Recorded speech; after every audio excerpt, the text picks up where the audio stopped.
Kita belum menang. Walau sinar cahaya sudah kelihatan, namun perjalanan masih panjang. Wabak COVID-19 masih belum reda. Petugas barisan hadapan masih berkorban masa, tenaga, malah nyawa bagi memastikan kita terselamat dari jangkitan wabak. Alhamdulillah, so far kalau kita ikut tengok perkembangan semasa pun memang nampak ada pengurangan pesakit. So kita punya halangan basically in terms of hospital Kajang ni ialah hospital facility dia lah. Kita kena berjuang lah. Macam mana datuk nenek moyang kita dulu berjuang untuk mencapai kemerdekaan, seperti itu juga kita kena berjuang untuk menghadapi pandemik. Ni sebenarnya macam satu peperangan juga lah, melawan musuh yang kita tak nampak. So kita kena bersatu lah. Itu je, bersatu dalam mengamalkan SOP. Saya mewakili pengurusan Hospital Kajang dan juga KKM lah umumnya, mengucapkan setinggi-tinggi penghargaan kepada semua NGO-NGO, terutamanya NGO MyCare pada hari ini yang telah memberikan sumbangan kepada kami lah, petugas-petugas kesihatan di Hospital Kajang dan di seluruh KKM, supaya kami dapat memberikan perkhidmatan yang lebih baik dan efisien kepada pesakit-pesakit COVID dan juga yang bukan COVID. Kita masih belum menang. Tanggungjawab kepada negara perlu kita gembling bersama sebagai rakyat yang prihatin kepada negara. Setiap lapisan masyarakat memainkan peranan penting dalam menangani wabak ini. Working as a doctor in emergency department, we have a lot of patients coming in, and the biggest concern is they have COVID, they have symptoms, and their symptoms are not improving at home. So they come to hospital seeking help, assistance. So as doctors here, we try our best. We will, examine them, reassure them if they are fit to home quarantine, and if they need emergency treatment, admission, then they proceed to the emergency department. Nasihat saya sebagai seorang doktor kepada rakyat ialah tolong ikut arahan yang diberi oleh kerajaan, ikut SOP, jangan keluar rumah kalau tidak perlu, and harap-harap kita boleh menghadapi semua ni. Di saat kita mensyukuri nikmat yang ada, kita berkongsi dengan mereka yang memerlukan. Kita pasti menang. Kita jaga kita. Ya, baik, itu dia berkenaan dengan MyCare COVID-19, perangi wabak semangat kemerdekaan, dan bersama dengan kita di talian Skype iaitu Ustaz Roslan Muhammad selaku pendakwa. Assalamualaikum Ustaz. Waalaikumsalam warahmatullahi wabarakatuh. Apa khabar Sofi? Baik, alhamdulillah. Ustaz sihat Ustaz?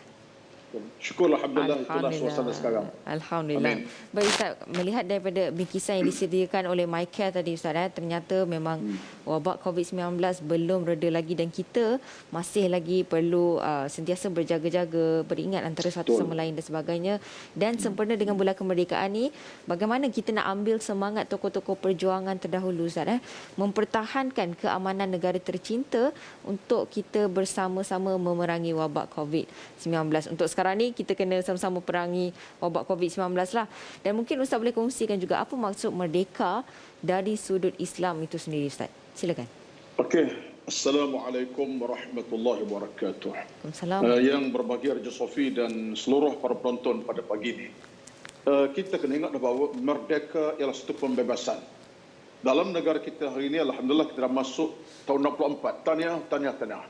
Namun begitu, dalam sudut pandang Islam, kita bukan sekadar bebas daripada kenegaraan. Dalaman kita sendiri. Jadi merdeka dalam Islam ialah suatu pembebasan daripada sifat yang buruk pada yang baik. Akhlak yang buruk pada akhlak yang baik. Jiwa yang mati, jiwa yang hidup.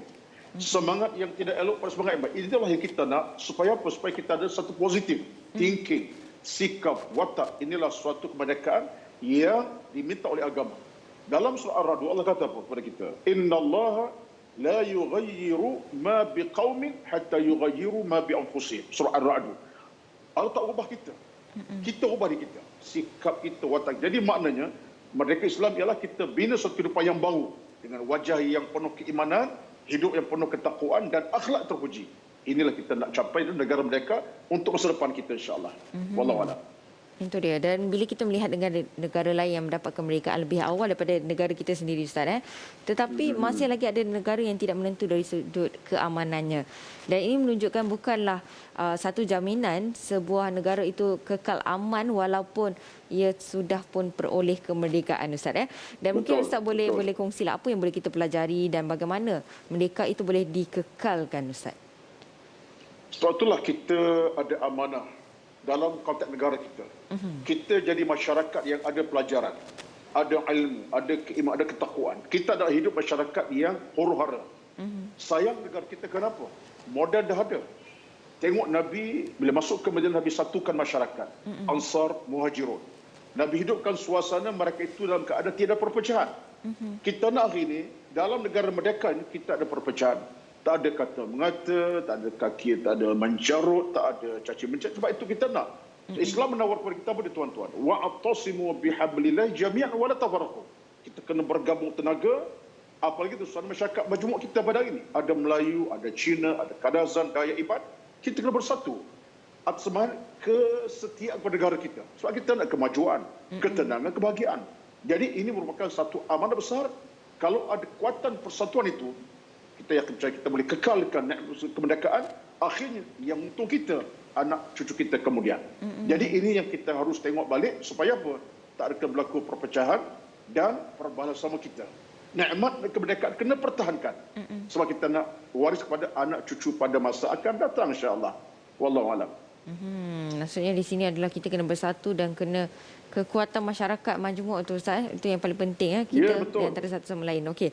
Dan seterusnya, Ustaz, bagaimana kita nak terapkan semangat perjuangan perwira negara kita dahulu yang telah pun berkorban demi keamanan negara untuk kita bersatu padu membantu negara memerangi wabak COVID-19 ni, Ustaz? Ya, kita faham dalam suatu seri Raja Sofi kita sedang diuji Allah ujian berat. Ya. COVID belum selesai lagi. Betul. Kita kena pegang kaedah agama. Apa kata Nabi? La dharara wa dhirar. Jangan cari kemudaratan, jangan sebar kemudaratan. Bahkan kadang mereka mengatakan al-dharar yuzal. Benda yang mudarat kita kena buang ke tepi. Arti di sini kita kena kekal bersatu padu kerana situasi COVID ini jadikan kita kena berhati-hati. Kita nak kita dosa keadaan yang susah payah. Hari ini kematian banyak kita lihat. Dah angka 11,000 sekarang ni. Cukup mengecewakan kita. Justru bagi saya yang penting ialah kita tak ada pilihan lain.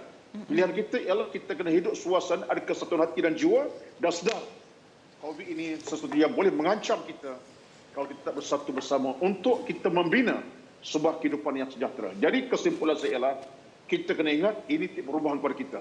Terutama dalam kerangka sekarang ini kita nak bina sebuah kehidupan yang ada situasi keyakinan pada kemenangan, insya-Allah. Jadi nak pada kesatuan hati, ini amanah yang diberikan Allah kepada kita.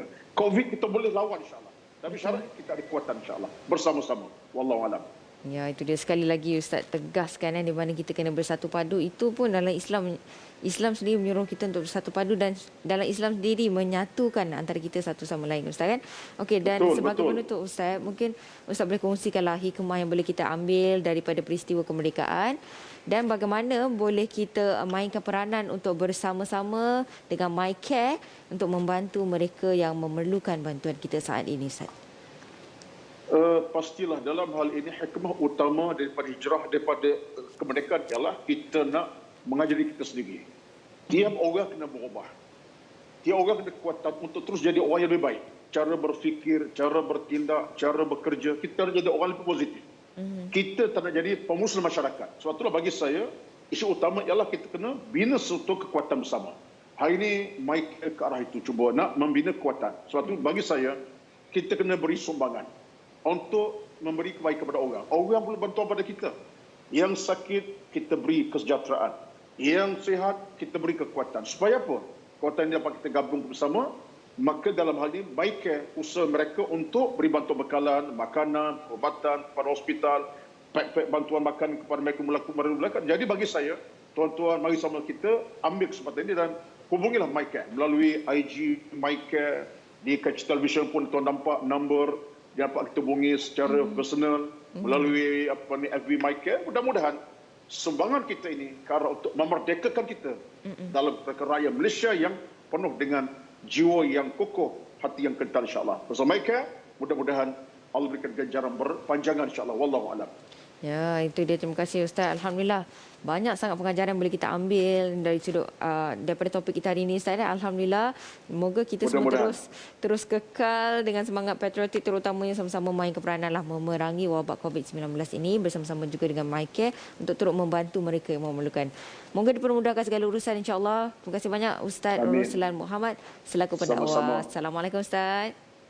Waalaikumsalam warahmatullahi wabarakatuh. Itu dia para penonton. Jangan lupa terus hubungi nombor yang tertera di kaca TV anda sekarang ini untuk sama-sama kita membantu golongan yang memerlukan bantuan insya-Allah. Dan kita akan berhenti berehat seketika. Kembali lagi selepas ini di Assalamualaikum.